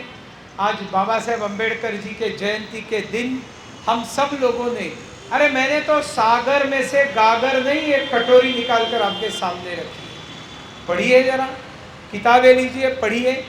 इडियट बॉक्स के सामने बैठकर फालतू सीरियल्स देखना, फालतू फिल्में देखना, 2 कौड़ी की टुच्ची फिल्में देखना, उसके अंदर जितनी समाज की बुराइयां हैं उन बुराइयों को अच्छाइयां बताकर दिखाने वाले फिल्में देखते बैठना। मोबाइल में बैठकर स्मार्टफोन, अरे कौन सा स्मार्टफोन? आपको फोन स्मार्ट चाहिए या आपको स्मार्ट बनना? जो स्मार्टफोन का ज़्यादा उपयोग करता है वो व्यक्ति कभी स्मार्ट नहीं होता, याद रखिए। आपको स्मार्ट होना है तो स्मार्टफोन को थोड़ा बाजू में रहकर जीना सीखिए। और जब हम ऐसा समझेंगे नहीं चीज़ों को, एक रील बनाएंगे इंस्टा पर और कौन है वो अनन्या पांडे, कौन है वो हीरोइंस, करोड़ों में उनको लाइक्स है और हम लोग खुशी से तस्वीरें देखते फिरते हैं। ये लोग हमारे देश के लड़कियों का भवितव्य नहीं बना सकते। ये क्रिकेटियर्स हमारे भाग्य विधाता नहीं हो सकते। साथियों, आप जयंती बनाते हैं, आप पुण्यतिथि मनाते हैं, आप घोषणाएं देते हैं। याद कीजिए, गौर कीजिए मेरी बात को। आप महाराणा प्रताप की जयंती मनाते हैं, आप गुरु गोविंद सिंह की जयंती मनाते हैं, आप भगवान बिरसा मुंडा की जन्म जयंती मनाते हैं, आप शिवाजी महाराज की जयंती मनाते हैं, आप संभाजी महाराज की जयंती मनाते हैं, आप अंबेडकर की जयंती मनाते हैं, आप फुले की जयंती मनाते हैं, आप सावरकर की मनाते हैं, तिलक की मनाते हैं। इसमें महिला कहाँ है? इसमें महिला कहाँ है? इस देश में 50% आबादी है। ऐसे कार्यक्रमों में बैठकर आपको कंटेंट मिलता है, आपको प्रेरणा मिलती है। इनके जैसा हमने बनने के लिए कोशिश करनी चाहिए, ये भाव आता है। लड़कियां भी आकर बैठे, इन सारे महापुरुषों की जीवनियां पढ़े, अच्छा लगेगा, लेकिन वो उनके जैसे नहीं बन सकती क्योंकि वो लड़कियां हैं और ये सारे पुरुष हैं। जितने महापुरुषों के जन्मदिन आप मनाएंगे, उतनी ही मात्रा में महान महिलाओं के जन्मदिन बनाना आप सब लोगों का कर्तव्य है। आपको मनाना चाहिए राजमाता जिजाऊ का जन्मदिन। उसी दिन विवेकानंद आते हैं, विवेकानंद भी मनाइए, जिजा माता भी मनाइए, और एक ही मनाना है तो जिजा माता का मनाइए।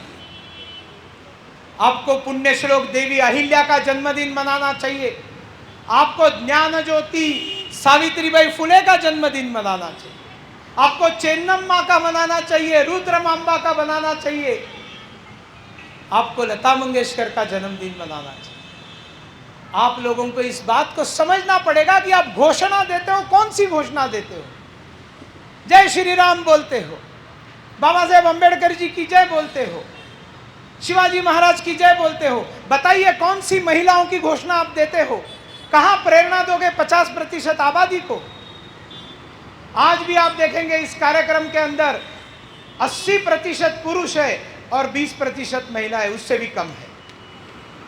आपका कर्तव्य नहीं था इस कार्यक्रम में आप अपनी पत्नी को बुलाते? पत्नी बोलती नहीं मुझे खाना बनाना है, आप उसको बोल नहीं सकते थे चल आज मैं तुमको बाहर खाना खिला देता हूँ? खुश हो जाती वो। लेकिन ये नहीं किया आपने। आप अपने बेटी को लेकर नहीं आए, आप अपने माँ को लेकर नहीं आए। क्या ये भाषण सुनना सिर्फ आपका अधिकार है, उनका अधिकार नहीं है? सुनिए, जब एक मर्द के ऊपर संस्कार होता है, एक मर्द के अंदर संस्कार आता है। एक महिला के ऊपर संस्कार होता है, सारे परिवार के ऊपर संस्कार होता है। Don't miss this opportunities. आज यहाँ से जाते समय इन सारी चीज़ों का आप सभी गंभीरता से विचार करेंगे। और आचरण में लाएंगे, मेरी दृष्टि से तभी डॉक्टर बाबा साहेब अम्बेडकर जी की जयंती का यह कार्यक्रम सार्थक होगा। बहुत बहुत धन्यवाद।